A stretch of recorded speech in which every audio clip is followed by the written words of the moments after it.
তুই কি লেগে আনাইছিস? আমার বউ নিয়ে গেছে তুই আমার তোর বউরে আমার পিছে লিলি তো আমি আমি আমি আমার শুটিং কি লেগে আইছিস? মুন্না নাটক কম কর।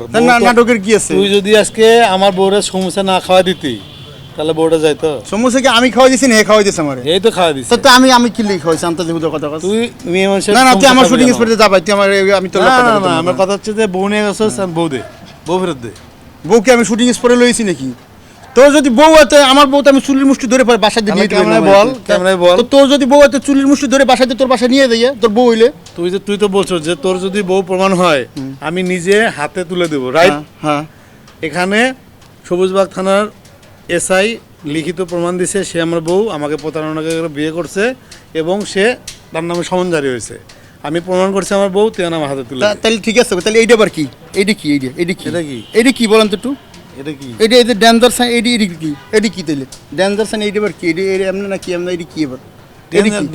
না ওইটা তো মানুষ আমি নিজেও জানতাম না আগে। ওই ডেঞ্জার সাইন মানে সব বাদ দেয় এরপর আমি দিয়ে মন সমস্যা নেই। আবার আহুদা জ্বালাইছে আমার। তোর যে কালো জাদু করছে, কালো জাদু কি কাজে লাগেনি? এত এর নাম কয় না, এত এর নাম কয় না। আর আমার আর অন্য কোনো শত্রুও নাই। তাহলে ঠিক আছে নি কারণ ভাই আমার জ্বালাইছ না। তোর বউ যদি ওই আমি একটা কথা বলি, আমি তার হাত দেখি কালো জাদু এখনো আছে কিনা। বিষয়টা হচ্ছে যে যেহেতু তোরা কালো জাদু করছে, হাফ কেজি নাকি আমার শানু বললো যে হাফ কেজি তাবিজ বের হয়েছে। একটা কথা তোর বউ কলিস এত কি লিখে তো? হ্যাঁ আকাশ নিবিড়ের বউ কলি খেলিস এত ঘটনা কি? এটা কি লিখতে না, কাহিনীটা হচ্ছে যে 12টা বিয়ে করলো ভাই, একটা জামাই মানে নিলে তো সমস্যা কোথায়? আমার কথা হচ্ছে যে 12 ভাতারি, বর্ষা চৌধুরী, ছাপরি, সোমা আক্তার এতগুলো যদি সে বিয়ে করে মেনে নেয় তা আমাকে স্বীকার করলে ক্ষতিটা কোথায়? আচ্ছা আমি একটা কথা শুন, তুই 3 কোটি দিয়ে একটা সিনেমা বানা, তাহলে তোরও মাইনে নেবে। যা 3 কোটি টাকা সিনেমা আর পেটটা একটু কমা। না এটা তো লক্ষ্মীপুরি, এটা জমিদার বংশ। একটু আগে তোর বাবু ভাই বলছিল যে এখন এটা মাফ করে দে, তুই উঠে গেলি। আমার কথা হচ্ছে যে শোন, আমার যখন বউ ছিল মুন্না খান যদি তারা সিনেমার নায়িকা না বানানোর অফার দিত, কারণ সে তো নায়ক কায়সারদের পিছিয়ে ঘুরছে, তারপর হচ্ছে যে রাসেল মিয়ার পিছে ঘুরছে। আমি বলি ওর জীবনের ইচ্ছে ছিল নায়িকা হওয়ার, কিন্তু পারেনি। আমার কথা হচ্ছে যে তুই তার নায়িকা বানানোর স্বপ্ন দেখালি কে, আমার বউটা নিয়ে গেলি কে, এখন হচ্ছে যে সংসারটা ভাঙলি ভাই। যদি তখন তুই বলতি যে আমার বউ হয়, তখন তো আমি তোর হ্যাঁ দরজার সামনেই গেলাম না। ভাই আমি যে রোড দিয়ে আর তো সেই রোডই আমি আটলাম না। আমি তোর 100 বার দেখেছি বউ হয়। আমি 100 বার বলছি মুন্না সে আমার বউ। এটা পরে বলছে, এটা পরে বলছে, এটা বলছে পরে, এটা পরে স্ট্যাটাস দিয়ে বলছে, পরে বলছে, এটা আগে বলে না। আমি আমার অফিসে জিজ্ঞেস করছি।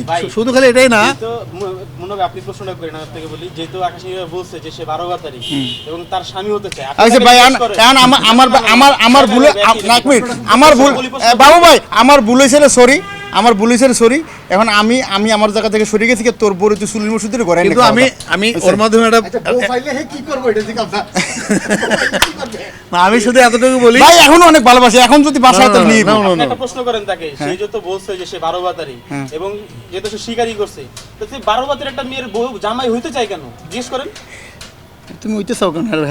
তোমার হের ভিতরে তোমার কি আছে? তোমার হেরে দায়িত্ব হইব না। আমি একটা কথা বলি, যেখানে এখানে হচ্ছে বাবা মা এবং পরিবার জড়িত, সবার সামনে বিয়ে করছে এবং হচ্ছে বাসর করছে, সেই জিনিসটা হচ্ছে যে আমার 60 থেকে 70টা ছবি আছে, মালা পরে দিচ্ছি যে যেরকম বসে আছি, এরকম বসে আছি। আমার বাসায় 2 মাস 5 দিন ছিল, সংসার করে গেছে, স্বীকার করলে হয় কি আমার তার দরকার নেই। একবার ভিডিও দিয়েছে, স্বীকার করতে সব মাফ করে দিম, তাও তো মাফ করলাম। সে গিয়ে আবার পল্টি করছে। এখন বলি, ওইদিনকার কান্নাকাটির পরে আমার ফ্যামিলি যেরকম আমার বলছিল যে খবরদার ফেসবুক ডিলিট করতে, আমি ডিলিট করে দিছি।